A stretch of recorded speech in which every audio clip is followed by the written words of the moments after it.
Saludos, vamos a continuar acá con el contenido de la asignatura Mecánica Materiales 2 en lo referente a la teoría de fallas por fatiga, ¿no? Esta es la continuación a la teoría que ya hemos venido desarrollando. Ya vimos 2 días que les asigné ya en el Classroom y el día de hoy vamos a desarrollar la parte 3 de esta teoría.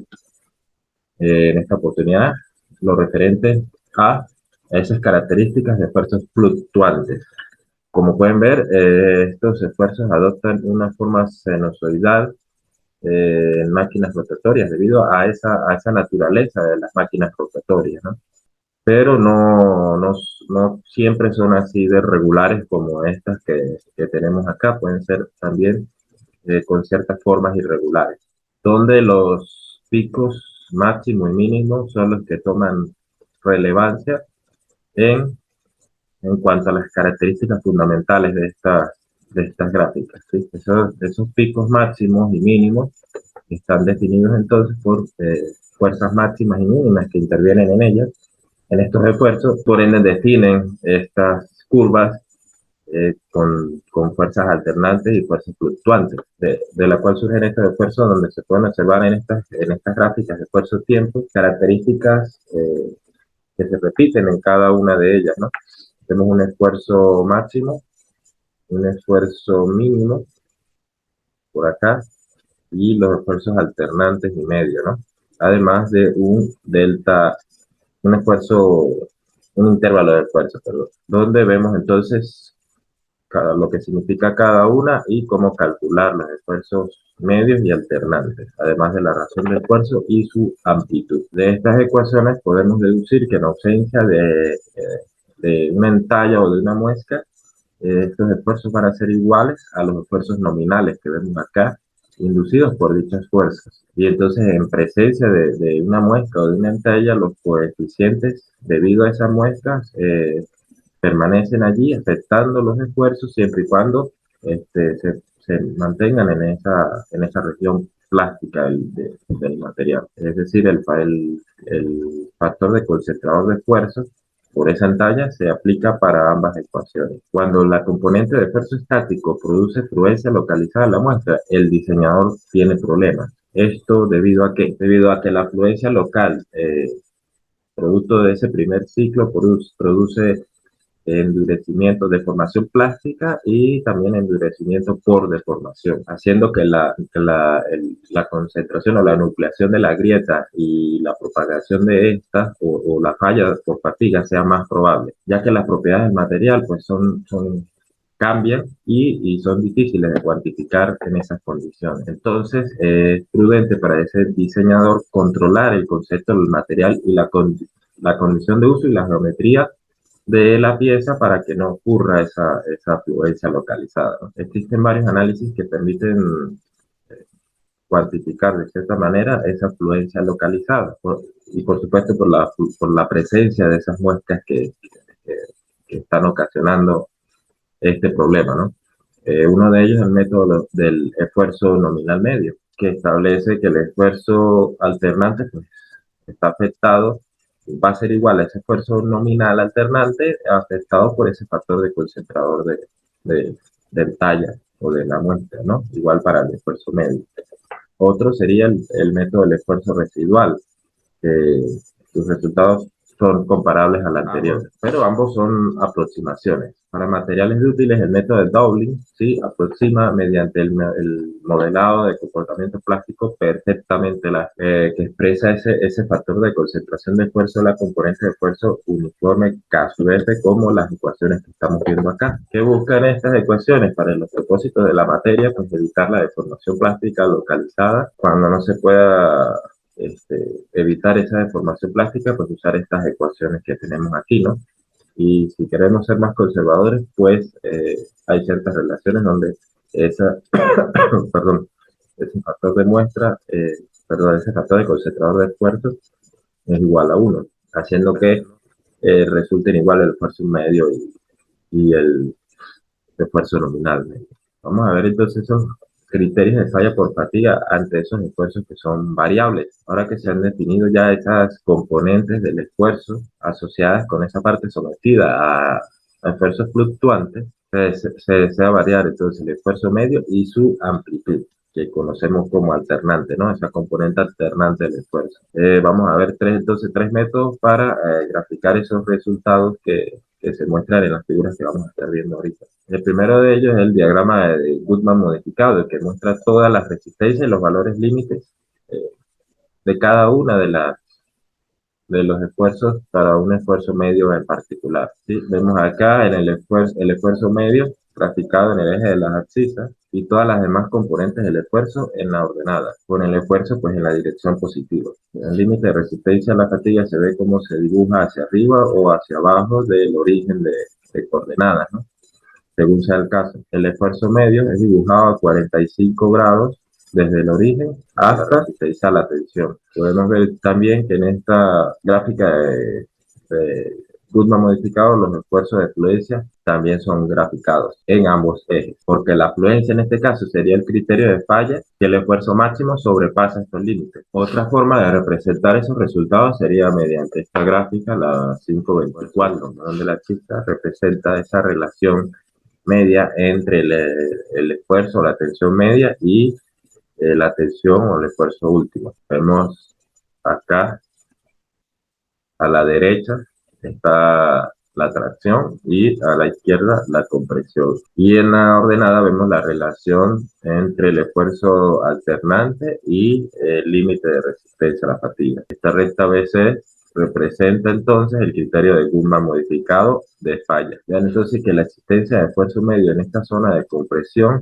tiene poco efecto en ese límite de resistencia a la fatiga. Y el diagrama 525, esa figura 525, representa cuatro de los componentes de esfuerzo, así como las dos relaciones de esfuerzo. Una curva que representa el límite de resistencia a la fatiga para ciertos valores de R, que se inicia con R menos igual a menos 1 y termina con R igual a 1. También se han trazado curvas de vida constantes para 10 a la 4 ciclos y 10 a la 5 ciclos y 10 a las 6 ciclos también. Cualquier estado de esfuerzo como el que se indica acá en A puede describirse entonces como por las componentes mínimas y máximas o por las componentes alternantes y de esfuerzo medio. Cualquier estado de esfuerzo como el que se indica acá en A puede describirse por esas componentes del esfuerzo mínimo y máximo o por las del esfuerzo alternante y medio.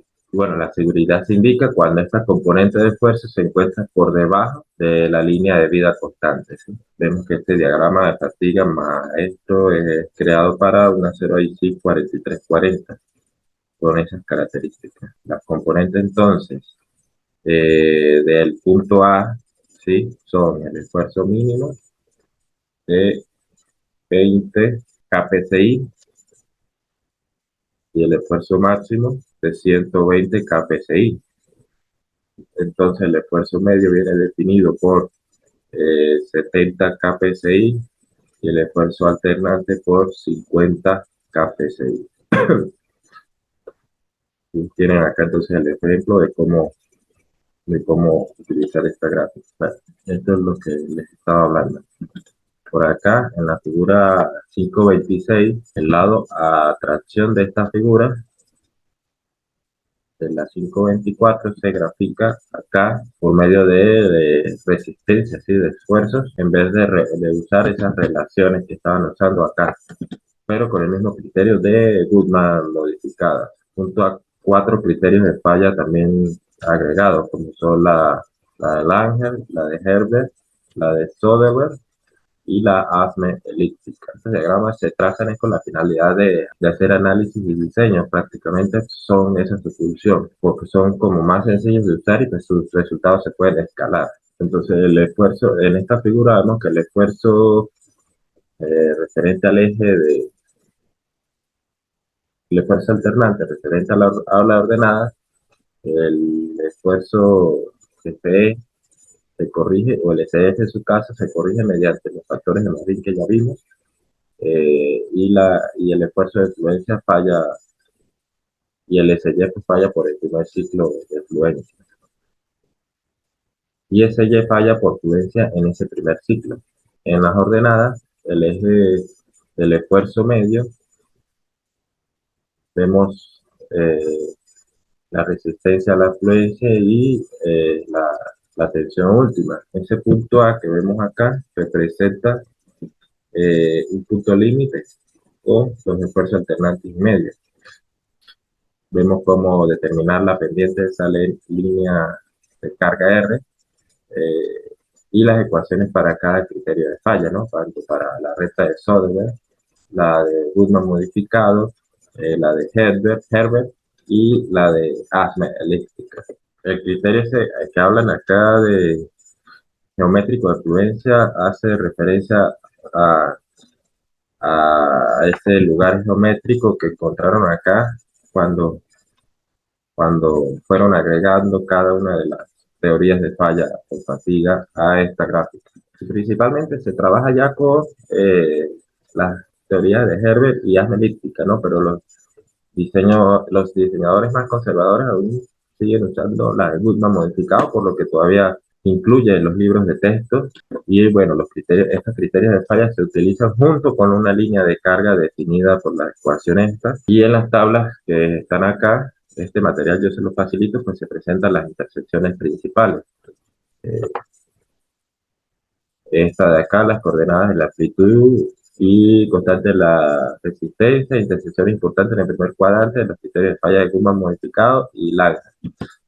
Acá para Herbert y Lange, ¿sí? Coordenadas amplitud y constante de la resistencia y intersección importante en el primer cuadrante de los criterios de falla de Herbert y Lange.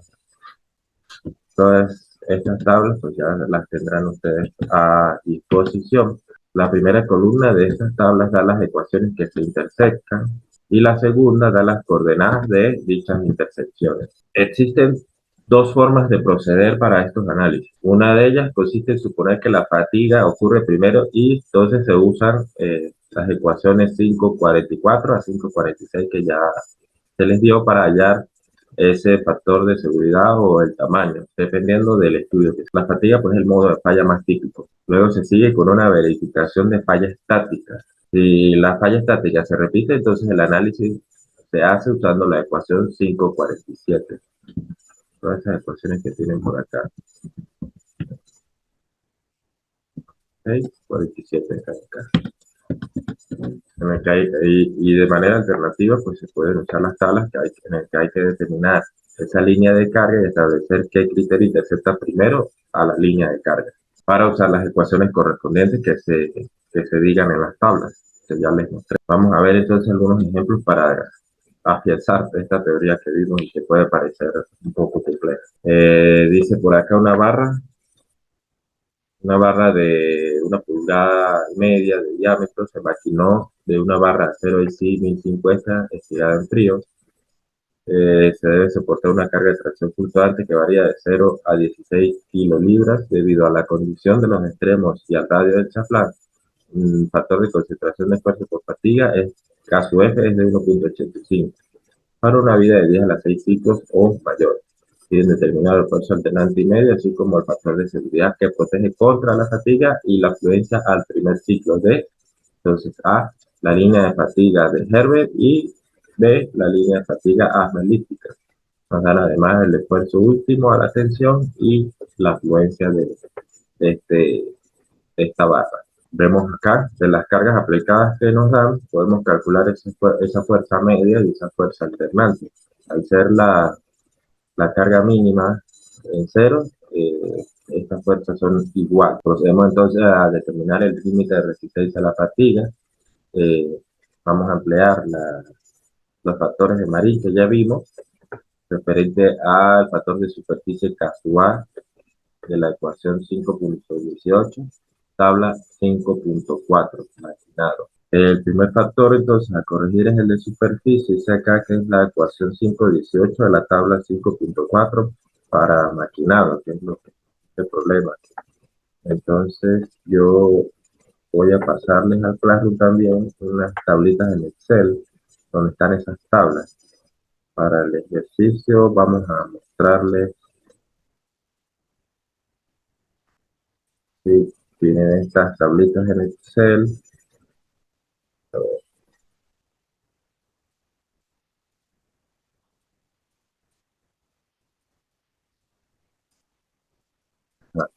Pero tiene un número diferente. Sí, vamos a renombrar para que no se confundan. 5.4. Ok, bien, entonces acá para, tenemos la ecuacióncita que vemos acá, donde tenemos que hallar el factor A y B de esa tabla para sustituir acá, y el esfuerzo último lo tenemos de datos. Entonces buscamos acá el factor A, el esfuerzo último en kPSI y en megapascal. El dato nos lo dan en kPSI para machinado. Entonces el factor A es de 2.7 y el exponente B es de menos 0.265. Esos son los datos que vamos a sustituir en la ecuación y determinar así el factor de superficie casual. Vamos a volver al ejercicio. Bien, ahora sí, sustituyendo esos valores que determinamos de esa tabla acá, tenemos que el factor casual es de 0.797. Para el factor de tamaño K sub B, nos dicen que, recuerden que lo vimos en la teoría, para carga axial ese factor es igual a 1. Y acá nos dicen ese modo de carga que está, eh, al que está sometido a la barra. Para el factor de carga K sub C, usamos la ecuación 525, carga axial. Si nos vamos a esa guía que ya les pasé, 5.2, y vemos que el factor de carga K sub C sale de acá. Si es axial, tiene un valor de 0.85. Ya tenemos K sub C también de 0.85. El factor de temperatura, ¿sí? Con una confiabilidad y efectos varios. El factor de temperatura, de confiabilidad y efectos varios, pues viene siendo 1 porque no nos aporta mayor información al respecto. Podemos suponer entonces que es 1. El límite El límite de resistencia a la fatiga para esa viga giratoria, entonces viene siendo determinado por la ecuación que estudiamos ya, sí, es un medio del esfuerzo último, o sea que ese límite de resistencia a la fatiga es de 50 kPSI. Entonces ya podemos calcular el límite de la resistencia a la fatiga corregido, por así llamarlo, con un valor de 33.9 kPSI, ¿sí? Donde tomamos en cuenta todos esos factores, sí, esos factores que afectan ese límite. Podemos calcular entonces ya las componentes del esfuerzo axial nominal, ¿sí? La fuerza y la geometría de la barra, teniendo esos valores. Eh, La aplicación de KSUE se dice acá que en ambas componentes una precisión contra la fluencia. Y se calcula,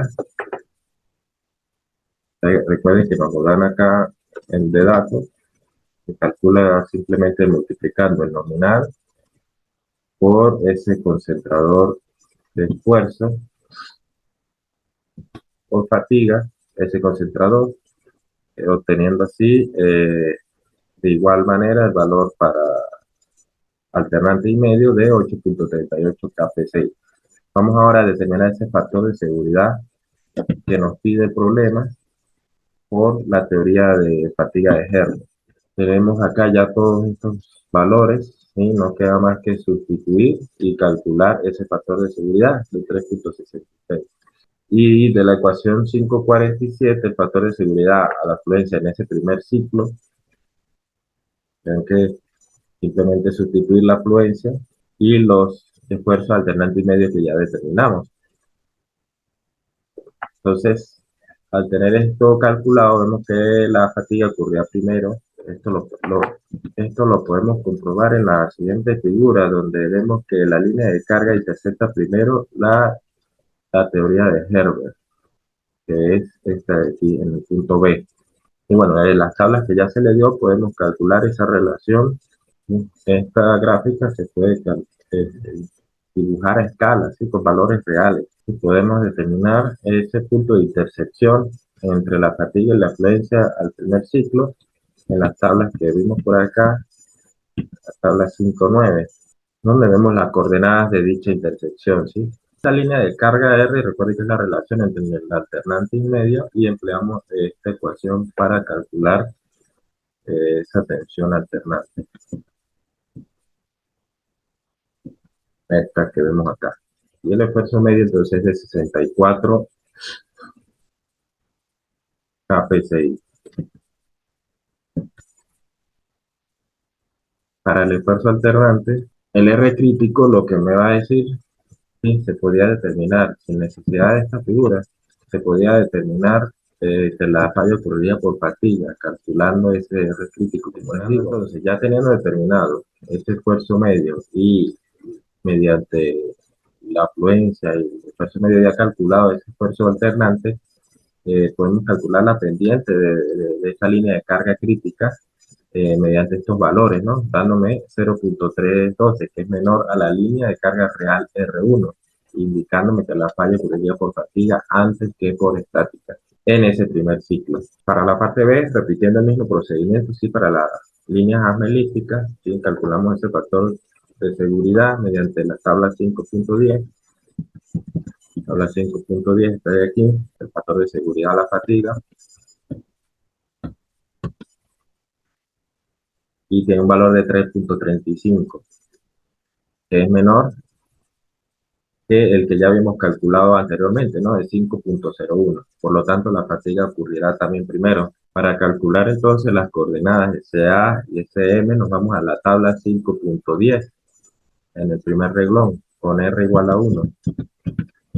Calculamos SA y SM con un valor de 31.4 kPSI para ambos. Para verificar ese factor de seguridad hacemos la siguiente relación entre el SA y el esfuerzo A. Recuerden que este es referente a ese concentrador de talle que ya calculamos y me da un valor de 3.75. Mediante esta misma tabla 5.10 podemos calcular esa línea de carga crítica mediante la siguiente relación, donde tenemos entonces que tiene un valor de 0.388, también menor que esa línea de carga real, y demuestra que la fatiga va a ocurrir. Vemos que los criterios de falla por fatiga de Hervey y Asmelite entonces están bastante cercanos, se pueden emplear de manera indistinta. Vemos entonces aquí la gráfica también, donde están los puntos principales A, B, C y D, diseñados para las líneas asmelísticas y la línea de carga y la línea de carga con sus respectivos valores. Vamos con otro ejemplo. Dice por acá: un resorte de hoja plana se usa para retener un seguidor de cara plana oscilante que está en contacto con una leva de disco. El intervalo de movimiento del seguidor es de 2 pulgadas y está fijo, por lo tanto también la componente alternante de la fuerza, del momento flexor y del esfuerzo local. El intervalo de movimiento del seguidor es de 2 pulgadas y está fijo. Por lo tanto, también la componente alternante de la fuerza, del momento flexor y del esfuerzo que lo alcanza. El resorte se precarga para ajustarse a varias velocidades de la leva. La precarga se debe incrementar para prevenir que el seguidor quede suspendido o rebote.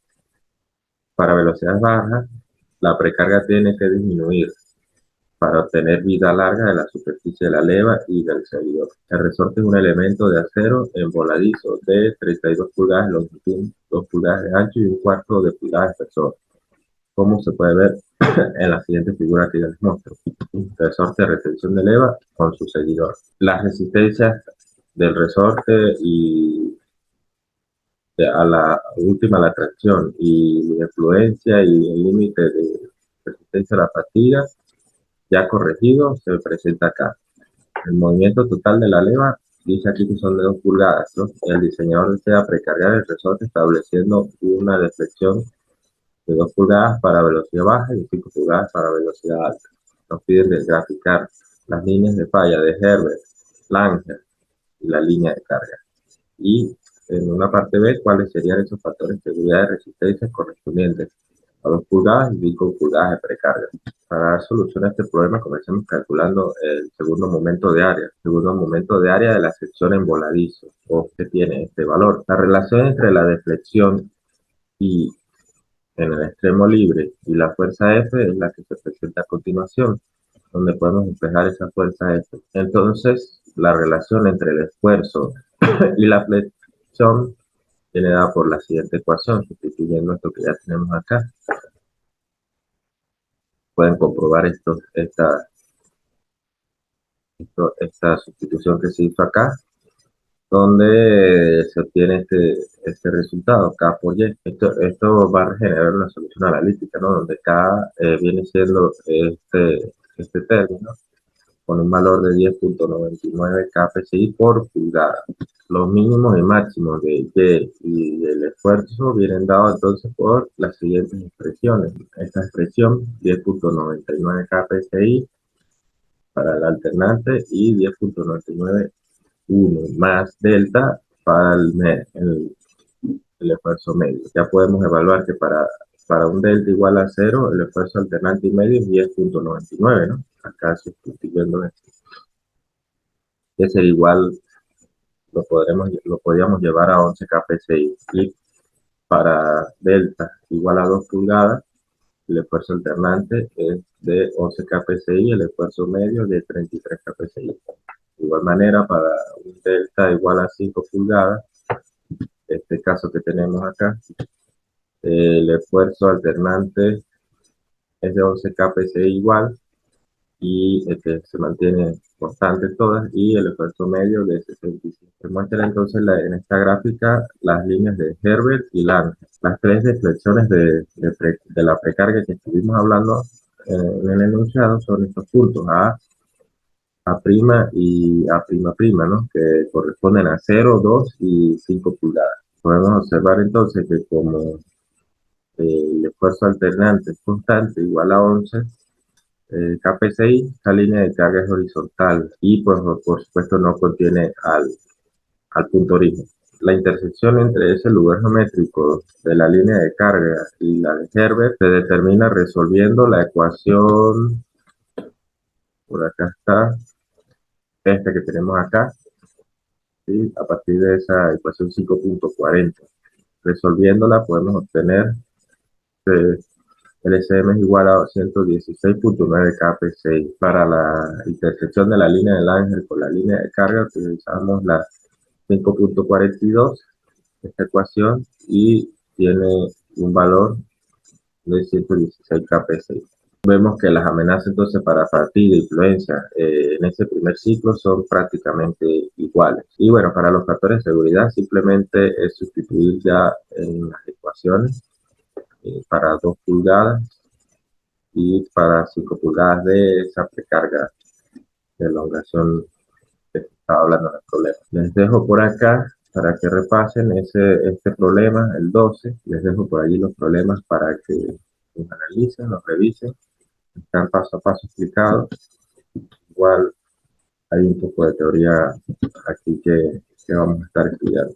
Vamos ahora a ver lo de los materiales frágiles. El criterio de falla del primer cuadrante sigue un lugar geométrico determinado por este nombre, Smith-Dolan, que es cóncavo ascendente. Ya veremos la gráfica, representado por la siguiente ecuación, o como una ecuación también de diseño, que tiene estos factores de seguridad. Para obtener esta de acá. Para una línea de carga radial con pendiente R, se sustituye S1 igual a SA sobre R y se despeja. Bueno, se sustituye en esta ecuación 5.8, se despeja SA, obteniendo la siguiente ecuación. El diagrama de fatiga, ¿sí? De un material frágil respecto al de un material dúctil difiere en gran medida, principalmente por los siguientes factores. La afluencia no está involucrada, como es esperarse, puesto que el material puede no tener esa resistencia a la afluencia, el material frágil, obviamente. El esfuerzo último a compresión es varias veces mayor a la que el último atraque. Sabemos ya que el esfuerzo último a compresión supera varias veces en un mayor número el esfuerzo último a la tracción. El lugar geométrico de la falla en el primer cuadrante es cóncavo y ascendente y tan plano como el de Goodman. Los materiales frágiles son más sensibles a ese esfuerzo medio, lo que lo reduce, ¿no?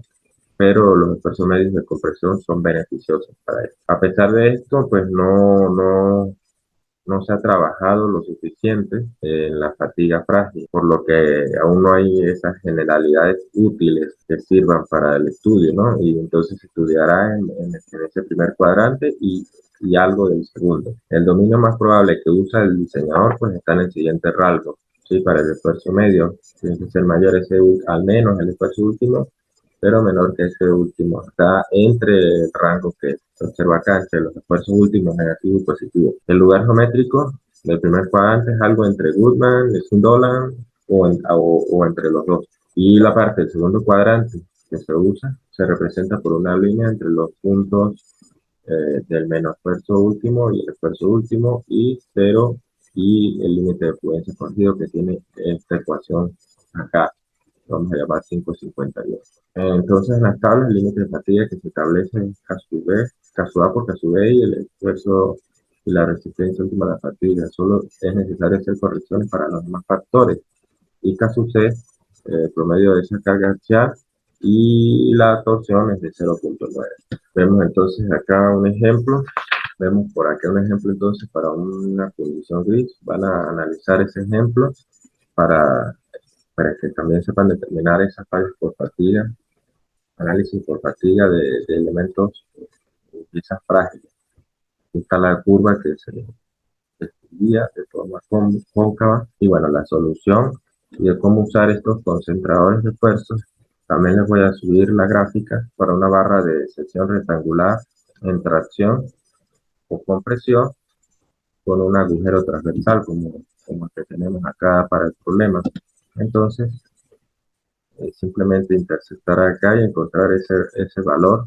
Y van a relacionar el factor del diámetro, que es este de acá, entre W y una relación entre el diámetro del agujero y el ancho de la placa para ir hacia la curva y encontrar ese caso T. Está por acá determinado. Bueno, tienen allí esos problemitas, desarrollenlos, analícenlos, tienen la solución paso a paso de cómo hacerlo. Entonces, cualquier duda, pues la podemos consultar por el chat del grupo. Pasando de los ejercicios a esta última parte teórica, ya vamos a abordar respecto al tema de fatiga. Tenemos la resistencia a la fatiga por torsión bajo esfuerzos fluctuantes. ¿Sí? De nuevo, pues disculpan la voz, estaré tratando los casos puntuales sobre esto para reforzarla más de lo debido. Ensayos de torsión realizados por este señor, John Smith, proporcionan resultados bastante interesantes para fatiga por torsión fluctuante. ¿Sí? El primer resultado de Smith, importante después de muchos ensayos, es que existe un esfuerzo uniforme torsional, no mayor que la resistencia a la fluencia en torsión, que no tiene influencia en la resistencia a la fatiga en muestras de material dúctil, pulidas, sin entallas y cilíndricas. El segundo resultado importante desarrollado es relacionado con materiales con esfuerzos concentrados, con entallas o imperfecciones superficiales. En este sentido, el límite de fatiga por torsión va a disminuir en forma monótona con el esfuerzo de torsión constante. Como la gran mayoría de las piezas y elementos mecánicos tienen alguna imperfección superficial, esto indica que son útiles aquí, en este sentido, aplicar las aproximaciones de Herbert, Asma Elíptica y otras. Esta empresa, pues, o esta corporación, son las que validan y confirman los resultados obtenidos por Smith y recomienda el uso de la relación de Goodman modificada, ¿no? Ojo que es solo para torsión fluctuante, ¿no? Donde esta gente utiliza esta ecuación para construir el diagrama de Goodman. Asimismo, pues el factor de carga que sucede está dado por esta ecuación, por la ecuación 525 que vimos anteriormente, o directamente esto debido al criterio de la energía de distorsión que estuvimos hablando al comienzo, y ese factor de carga media que sucede. En fatiga vamos a ver tres combinaciones de modos de carga, ¿sí? Cargas simples, que son completamente reversibles, donde un esfuerzo sencillo es completamente reversible. Se maneja con el diagrama de esfuerzo ciclos, esfuerzo vida, se permite un solo tipo de carga y un esfuerzo medio igual a cero. Entonces, completamente reversible, un tipo de carga y esfuerzo medio igual a cero. También tenemos otra combinación que es la de carga simple fluctuante, donde emplea el criterio para relacionar los esfuerzos medios y alternantes, como son las de Gurman modificado y Herbert, además de las elíptica y las de Solver. Solo permite un tipo de carga a la vez. Y la tercera categoría involucra casos donde existen combinaciones de estos modos de carga, como son cargas axiales, de flexión y de torsión. Existen esfuerzos normales y axiales combinados también, y cada uno con valores medios y alternantes. Vemos que los factores de Marin, varios de ellos dependen de ese tipo de carga, y que pueden existir múltiples concentradores de esfuerzo. Ese tema de esfuerzo combinado lo vimos en teorías de fallas, ¿no? Y de materiales 1 ya traen algo de nociones al respecto.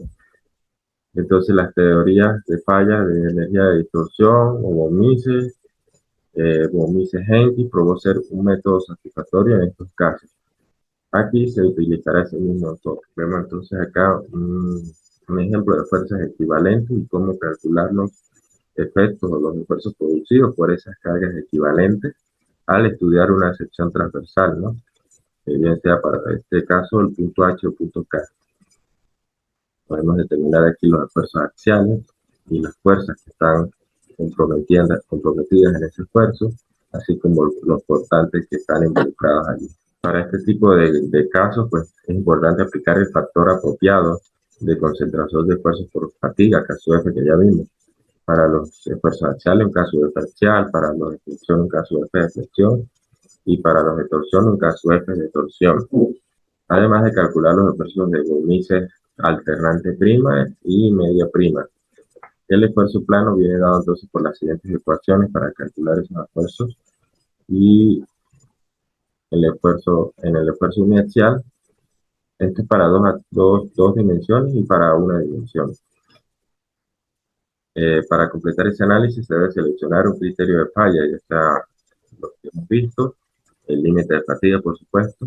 Si es para flexión, usar los factores K-A, K-B y K-C. Para torsión, K-V vale 0.59.